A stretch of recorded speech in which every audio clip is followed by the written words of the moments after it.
I dropped my phone. I'm holding this up with one hand. I need to get something that holds the phone. Ah. The point being, this feels like it was a bunch of mystery boxes that just repeated the word over and over again without the characters set up to go along with it, because Ruby wanted to find her mum, but that wasn't actively pursued, and Gatwa didn't really have anything going on until Rogue, and that's probably not going to come up. So, yeah, it's like, I know who Sutek is because I happen to watch the revisitations. I don't expect other audience, like new audiences, would do their homework. And the master reveal came with the setup of you are not alone. So when the master was revealed, you didn't need to know who the master was. It worked anyway, because the season had built up to the Doctor is the last of the Time Lords. The Doctor has a fob watch. The Doctor has had an old friend, and this is that person. Like, it's just, this feels like a bunch of plot stuff. And like, I'm not complaining in the sense that like it's not boring. It's really fun. But that's why it felt jarring, because it just opens with, oh, hey, you remember that plot stuff? Well, the Doctor cares about that plot stuff now. And I was like, wait, really? Does he? When? Okay, I guess we're doing that now. But even with like the revisitations, it's like, okay, a audience is also meant to know that the 10th Doctor saw Satan at one point, because I guarantee when they said that's the beast, that cloud thing is the beast, I'm like, I think we the people who already followed the classic and the modern, like, luckily I saw some of the modern enough to understand this, but I feel like there are going to be audiences who go, oh yeah, that's the Satan pit, that's the beast, yep, the devil, cool. And then there's going to be other, like, if you're trying to bring new people, if this is season 1 and your grand finale reveal is, well, you see, back in the 4th Doctor era, is this a long fan show with a bunch of homework, or is it a new season where everything's self-contained and this is a payoff to something we've actually had in this season? Because even the Susan thing, like, I can almost guarantee with this cliffhanger, and also, Gatwa, move! Like, the Doctor, I get the Doctor is scared and frozen, but like, we've had several episodes of him not acting, and then out of nowhere he's like, I'm proactive now, I'm going to solve this. And as soon as Sutek shows up, he's like, I can't move! Like, move! Are you proactive or not? Like, pick a lane, sort of. Like, no, I'm glad that he's being proactive now, but it felt out of nowhere that he's suddenly proactive. Like,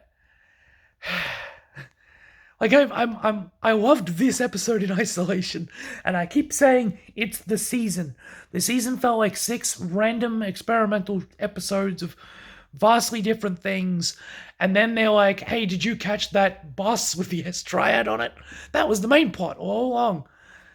And I kind of go, well, some people didn't even notice Susan Twist until a while down, but this is where I say the internet did all the work, because the internet saw Susan Twist, and from that alone, didn't need actual narrative stuff. They just went, hey, Susan Twist, what do you bet that she's some sort of twist on the Susan? Like, the Doctor's granddaughter is Susan.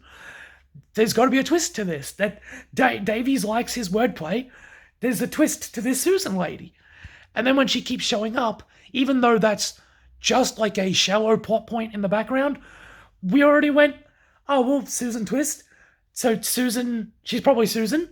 And then Davies knew that. So he went, gotcha. It's not Susan. The twist is she's not Susan. She's actually Sutek. But audiences already went, yeah, but like Susan Technology, she could be like Sutek. Like, so the audience figured this out way in advance. So, like, you say, well, narratively it was set up. No, they repeated Susan Twist over and over again, and people figured it out just on the wordplay from the first episode it was introduced. So it's not that the season did the work, it's that the audiences did the work. And then when Sutek shows up, yeah, the people who figured out the wordplay knew what was going to happen, but the people who have never watched the 4th Doctor era I assume are thoroughly confused right now. So, like, is this a payoff to anyone who didn't treat it like a word puzzle and not like a season full of information? And so by that, I'm like, yeah, okay, at this point confirmed. Like, we can grab all the theories people had and go, Susan Twist is Sue Tech, Mrs. Flood is probably Susan. And that's it. Like, we'll get to the end of this, Gat will be like, oh, my granddaughter, I mentioned her once. And I'll be like, yay, you saw the lady you mentioned once. Again, people who grew up on the classic era will probably get a lot more out of it or be annoyed that they brought it back. But like, they'll be able to say, oh my God, Susan came back. Yay, what a payoff to all of these years. But I'm just sitting here going, is this or is this not season 1? Like, the amount of times people are like, oh, what difference does it make? You know, it's for new audiences. Is it? Is it? Like, I mean, I was lightly annoyed by it initially because it was like, yeah, it's season 14 for the specials. And then they're like, and anyway, it was all traumatizing to the Doctor, and then he got over it at the end. And then like season 1 was starting again. But then season 1, 2 episodes in, is like, hey, remember when the Toymaker came back? Yeah, in the Toymaker episode, remember how Donna and remember the Satan pit? Like, how much is the audience meant to have seen to understand and enjoy this? How much of this episode was built up by this narrative, this season's narrative, and how much of it was just a Sunday word puzzle that anyone could figure out without watching the show? Like, watching previous eras of the show, but you don't need this season. Like, all I need to do is tell you there's a lady played by Susan Twist who keeps showing up every episode, and you go, well, maybe she's Susan. And then you go, well, a company's called Susan Tech. You go, Sue Tech. You know what I mean? Like, I felt the payoff because the audience had done the work for me and explained that was coming. So instead of getting to the end of this episode and going, who? What? Huh? I instead was like, oh yeah, the thing the internet said. So, like, it's not Davy's fault that the internet got ahead of him, because the internet is very smart. And in a way, like, I think Davies wanted that. Like, he does this wordplay so that people would pick up on these, like, anagrams and word hints. And then when you get to the finale, it doesn't feel like an out-of-box surprise, because the audience went, well, no, we're on the same line of thinking as you. But there's just a point where, like, the audience is playing, RTD is playing to the internet through meta-narrative and not actually building to this as a character plot, story, narrative payoff. And at that point, you could have filled this season with any kind of fluff, as long as you have that wordplay there. And I actually thought I had a theory about the Vlinks being a wordplay of TV, because the images for this episode were all TV news, like the filming stuff. And then the thumbnail for this episode was the Vlinks, for some reason. Like, when it opened, I was like, oh, they're actually going to do the thing that I said. And then they didn't, and that's fine. Like, my thing was I even titled the video, "This is probably nonsense." But that's almost the thing about it, isn't it? Right? I had a theory that was entirely based on the description for the episode and the Vlinks being some kind of wordplay initials thing. And that's all I had to go on. And so if that had happened, I would have gone, see, it was all set up and paid off. But would it have been? It would have just been, I made a guess based on what the words seemed to imply. And then it either happened or it didn't. But there's no story there. There's no story to this. It's just a bunch of stuff. And then the stuff turns out to be the stuff you thought it was, or the stuff you didn't think it was. Like, Susan is either Mrs. Flood or Susan Twist. And Susan comes back and it's something, or Susan doesn't come back and it's nothing. But there's no real momentum here. Like, yeah, it does just feel like you have the giggle, you have Church on Ruby Road, you have Devil's Cord, you have this. And the only reason you need the other episodes is to know that Susan Twist keeps popping up, but they don't. Once you know that, it doesn't add anything. Yeah, I don't know. This season feels like it was all over the place. And like, it feels like season 7. Like, you get to the end of it and you're like, oh, well, they did keep mentioning what's going on with Clara. And Smith seems semi-interested in what Clara was. And then you get to the finale and now you know. And that's something, I guess. I'm not disappointed by it. But again, I think that's because the internet knew what Davies was thinking on a mystery box wordplay level. So it wasn't as jarring or off-putting as it could have been. But at the same time, what's the word? It feels so superficial.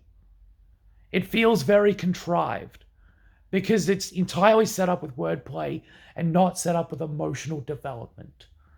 I liked the moment where Gat was stopped for a second and said, like, wow, what if she's my granddaughter? What if she's actually the key to everything? Like, what do I do? And I was like, oh, hey, a moment of downtime. Great. But, like, this episode of all of them couldn't afford much of that. And I felt that because the other episode should have been doing that work. The slower moments, the downtime, emotional gut punches of, why can't we figure this out? So it felt like this one had to rush to do what a whole season's worth of work should have been. Yeah. I thought when they brought Ruby's mum in that, like, they made a big deal of, like, not letting her in and then her coming into the room, that I thought when Ruby couldn't go to her birth mum, that her mum would actually, like, run down and intervene and be like, because I was waiting for someone to be like, oh no, don't do that. But so they made a big deal of her, like, being in the room. And when they said her chrysalis doesn't know they're a butterfly, I honestly thought they were going to do something with Ruby's mum. Like, she was going to activate and run and intervene, or Ruby's mum was somehow going to be the harbinger. Like, why is it some lady we've never met? Why? Like, again, so she said, my name's Harriet, and I went, okay, wordplay, we all know what's happening here. And that's something. It's set up, it's anticipation, it's payoff. But it was the setup within, like, 5 minutes. Like, my brain didn't even have time to go, oh, I reckon she's the harbinger. I was just like, yeah, she's the harbinger, okay, go. Oh, yep, there you go, she's the harbinger, okay. Like, there's no real savoring of that. And it's not that good a pun to begin with. Because, like, in the Devil's Cord, we already had Maestro go, harbinger, get it? Like, they already milked that one too much. So, when they said Harriet, I'm like, oh, their last name's going to be Harbinger, and no one looked at that and went, Harriet Harbinger. Really? Like, how many people are called Harbinger? Is that a surname? Is that a common surname? It just, like, Harriet Harbinger, Henry Harbinger. Like, yeah, we get it. It wasn't good the first time. But, yeah, I almost thought, like, her mum was going to be something was going to happen there. But then they brought her in a room and she was just there. So, it's not nothing. It's just not as much as I thought it was. And maybe that's a way to sum it up. And this is part of an issue with the fact that the internet can now figure things out in advance. Because, like, we get to this point and it's hard for RTD to say, like, because he made a big deal of, it's an anagram of TARDIS, and even the audience go, yeah, we figured that out. And RTD goes, yeah, they figured that out. But actually, it's Susan, so it could be Gatwa's granddaughter. Yeah, we figured that out. Well, actually, it's the wrong anagram. It's Sutek. Yeah, we figured that out too. Like, you can see RTD really wanted to have that third reveal be the one that got everybody because they were so caught up on the first two, but no, they figured that out. So, like, I don't know what you do with that. It means that it was at least there to figure out, like, it wasn't a mystery that people got to the end and went, no, hang on, how did you get there? No, that comes out of nowhere. But it doesn't come out of the narrative. It comes out of the audience doing puzzles, wordplay, which is fine. But that's the difference to me. Yeah, it's something. I can see how we got there. It wasn't out of the blue. But if I didn't have the internet doing that work, I actually think the episode would have been worse off for it. So it's a benefit that everyone figured that out in advance, because it wouldn't make much sense if they hadn't. Yeah.